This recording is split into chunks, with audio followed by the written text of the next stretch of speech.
Hi folks, this is Surya. Welcome to my YouTube channel. இன்னைக்கு நம்ம என்ன பார்க்க போறோம்னா ரத்னம் படத்தோட மூவி தான் பார்க்க போறோம். Let's go.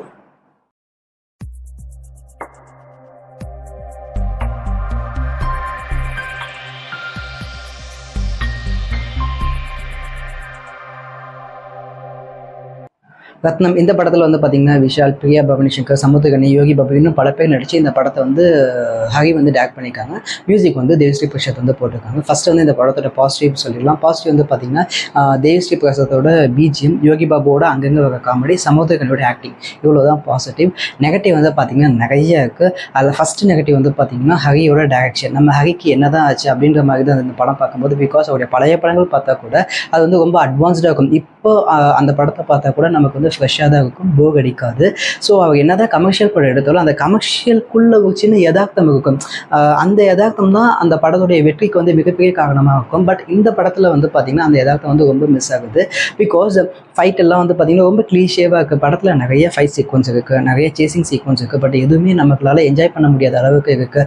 Slow motion fight, அதே ஆகுவா, அதே வெட்டு, அந்த ஃபைட் வரும்போதெல்லாம் வந்து பார்த்திங்கன்னா நம்ம ரசிக்கிறபடியே எதுவுமே இருக்காது. அந்த அந்த சவுண்டு மட்டும்தான் நமக்கு வந்து கேட்டுக்கிட்டே இருக்குமே தவிர ஒரு மாதிரி என்ஜாய் பண்ணுற மாதிரி வந்து ஃபைட் வந்து இருக்காது. பிகாஸ் ஒரு கமர்ஷியல் படத்துக்கு ஃபைட்டு தான் ரொம்ப ரொம்ப முக்கியம். அந்த ஹீரோ வந்து கோவப்பட்டு அங்கே அடிக்கும்போது நமக்கும் வந்து கோவம் வரணும். நம்மளால் அடிக்க முடியல அப்படின்ற கோவத்தை வந்து ஹீரோ காட்டும் போது நமக்கு வந்து கொஞ்சம் ஹாப்பியாக இருக்கும். பட் அந்த படத்தில் அந்த மாதிரி கனெக்ஷன் எதுவுமே நடக்கவே இல்லை.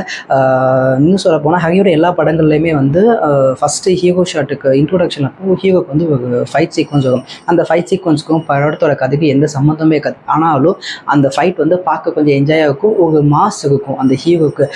அது வந்து யானையில் வந்து லைட்டாக மிஸ் ஆச்சு, ரத்னத்தில் டோட்டலாக வந்து மிஸ் ஆகிடுச்சு. பிகாஸ் ஃபஸ்ட்டு ஃபைட்லேருந்தே நம்ம வந்து எமோஷ்னலாக ஆடியன்ஸோட கனெக்ட் ஆகும் அப்படின்னு சொல்லிட்டு அவங்க அட்டெம்ப்ட் எடுத்துருக்காங்க. பட் அது வந்து ஒரு பெரிய விஷயமா வந்து கனெக்டே ஆகலை.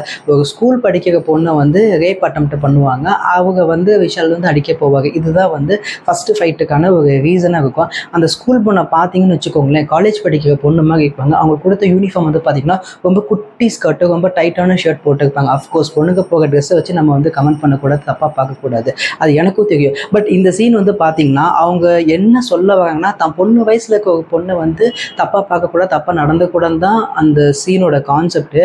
பட் அவங்க அந்த பொண்ணை காட்டின விதம் இருக்குல்ல, அது வந்து அப்படியே கான்ட்ராடிக்டாக இருக்கும். நான் அப்படி தான் அண்டர்ஸ்டாண்ட் பண்ணிக்கிட்டேன். சப்போஸ் நீங்கள் படம் பார்த்துட்டு நான் சொல்கிறது தப்பாக இருந்தால் கமெண்ட்டில் வந்து சொல்லுங்கள். அதுக்கப்புறமேட்டு வந்து பார்த்திங்கன்னா ரெண்டாவது மைனஸ் வந்து பார்த்திங்கன்னா விஷால் வந்து அவருக்கு நடிப்பு திறமை போயிடுச்சா அப்படின்ற மாதிரி தான் எனக்கு இந்த படம் பார்க்கும்போது இருந்தது. நடிப்பு திறமை விடுங்க, அவருடைய லுக்கு, அவருக்கு வந்து நிறையா பொறுப்பில் இருக்காங்க. படம் ஃபுல்லாக பார்த்திங்கன்னா அவருடைய கண் வந்து செவந்து இருந்தது. அது ஏன் அப்படின்னா அவர் நிறையா பொறுப்பில் இருக்கிறதுனால அவருக்கு ஒழுங்காக தூக்கம் இல்லையா, இல்லை நிறைய ட்ரிங்க்ஸ் அப்புக்காக என்னென்னு தெரியல, அவர் வந்து பார்க்க சாமிங்காகவே இல்லை. அவர் மாசாக டைலாக் பேசும்போது அது மாசாகவும் இல்லை. ஒரு ஹீரோ மெட்டீரியல்லேருந்து அவருக்கு டீவியேட் ரொம்ப டிஸ்டன்ஸில் போயிட்டாகும் அப்படின்னு தோணுது. பிகாஸ் அவருடைய ஃபஸ்ட் நடித்த படங்கள் இந்த செல்லமேலாம் அப்போ வந்து பார்த்தீங்கன்னா இதெல்லாம் இவங்கெல்லாம் ஹீரோவாக நடிக்கிறாங்களா அப்படின்ற ஒரு விமர்சனம் வந்து தான் வந்து சொல்லுவாங்க, அவரே வந்து சொல்லுவாங்க. பட் அதுலலாம் கூட அவர் நல்லா தான் இருக்குது. பட் இந்த படம் வந்து பார்த்தீங்கன்னா ரத்னத்தில் வந்து பார்த்தீங்கன்னா அவர் பார்க்க ஒரு மாதிரி சாமிங்காகவே இல்லை. அந்த அந்த ஒரு அந்த ஒரு எப்படி சொல்கிறது, ஒரு ஹீரோனா பார்க்கும்போது நமக்கு வந்து பிடிக்கணும்ல, இவங்க பார்த்தா நமக்கு அந்த ஒரு சாமிங் ஃபீலே நமக்கு வந்து கிடைக்கல. மாஸ் டைலாக் பேசும்போது வந்து பார்த்திங்கன்னா அவருடைய வாய்ஸுக்கும் அந்த மாஸ் டைலாக்கும் கொஞ்சம் கூட வந்து கனெக்டே ஆகலை. ஸோ கண்டிப்பாக வந்து அவருடைய ஹெல்த்தில் வந்து ஃபோக்கஸ் பண்ணிக்கணும். அதுவும் இல்லாமல் அவருடைய அடுத்தடுத்த ஸ்கிரிப்ட் செலக்ட் பண்ணும்போது கொஞ்சம் பார்த்து செலக்ட் பண்ணணும் அப்படின்னு தோணுது. இவங்க கதையில் நிறைய இன்வால்வ் ஆகுகாகோ அப்படின்ற ஒரு தாட்டும் வருது. அன்வான்டாக நிறையா வந்து சீன்ஸ் இருக்கிற மாதிரி இருந்தது. தேவையில்லாத ட்ரிங்கிங் சீனு, தேவையில்லாத ஸ்மோக்கிங் சீனு. அஃப்கோர்ஸ் தனுஷ் பண்ணுறாங்க, விஜய் பண்ணுறாங்க. பட் அதெல்லாம் பார்க்கும்போது ஒரு ஸ்டைல் மெட்டீரியலாக தான் அந்த சிகரெட் இருக்கும். பட் இவங்க இந்த படத்தில் சிகரெட் நிறைய இடத்துல அடிக்க, அதெல்லாம் வந்து அடிக்க அந்த அந்த இடத்துல வந்து சீன்லாம் வச்சணும்னு திணிக்கப்பட்ட மாதிரி இருந்தது, ரொம்ப க்ளீஷேவாக இருந்தது. அதுக்கப்புறமேட்டு வந்து பார்த்திங்கன்னா என்ன சொல்கிறது, ஹரி வந்து இப்போ உள்ள ட்ரெண்டில் உள்ள டேரக்டர் மாதிரி நம்மளும் படம் எடுக்கணும்னு ஆசைப்படுறாங்கன்றது இந்த படத்தை பார்க்கும்போது எனக்கு அப்படி தான் ஃபீல் ஆச்சு. ஆனாலும் அவங்க என்ன தான் வந்து அந்த ட்ரெண்டில் உள்ள டேரக்டர் மாதிரி படம் எடுக்கணும்னு ஆசைப்பட்டாலும் ஒரு விஷயத்தை மாற்றவே மாட்டேன்றாரு.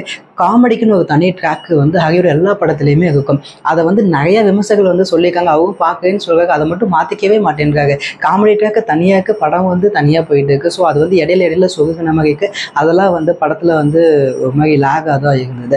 படத்தில் ஒரே ஒரு யூனிக்கான விஷயம், நல்ல விஷயம் எனக்கு ரொம்ப பிடிச்சது அப்படின்னு வந்து பார்த்தீங்கன்னா, எல்லா படத்துலேயும் ஹீரோ வந்து ஹீரோயினுக்காக நிறையா பண்ணுவாங்க. அது வந்து ஏன் அப்படின்னு வந்து பார்த்தீங்கன்னா, ஹீரோயின் மேலே உள்ள லவ்னால. இந்த படத்துலேயும் அந்த மாதிரி தான் காட்டியிருக்காங்க. ஆனால் அந்த லவ்வை வந்து ரொம்ப யூனிக்காக காட்டியிருக்காங்க. இதுக்கு முன்னாடி எந்த படத்துலையும் காட்டாத மாதிரியான ஒரு ஒரு ஒரு லவ்வை வந்து காட்டியிருப்பாங்க. அது எப்படி சொல்கிறதுன்னா, ஒரு ஒரு ஒரு குழந்தைக்கு வந்து அவங்க அம்மாவை வந்து எப்படி வந்து லவ் பண்ணுவாங்களோ அந்த மாதிரியான ஒரு லவ்வை வந்து இந்த படத்தில் வந்து காட்டியிருப்பாங்க. இந்த படம் பார்த்தீங்கன்னா அது உங்களுக்கு வந்து தெரியும். ஸோ அவ்வளோதான், வீடியோ எண்டுக்கு வந்துச்சு. இந்த வீடியோ பார்த்துட்டு உங்களுக்கு பிடிச்சிருந்தா லைக் பண்ணுங்கள், ஷேர் பண்ணுங்கள், கமெண்ட் பண்ணுங்கள், மறக்காமல் சப்ஸ்கிரைப் பண்ணுங்கள். Thank you, by. படத்துக்கு ரேட்டிங் வந்து பார்த்தீங்கன்னா 5 out of 10 சொல்ல மாட்டேன். பை.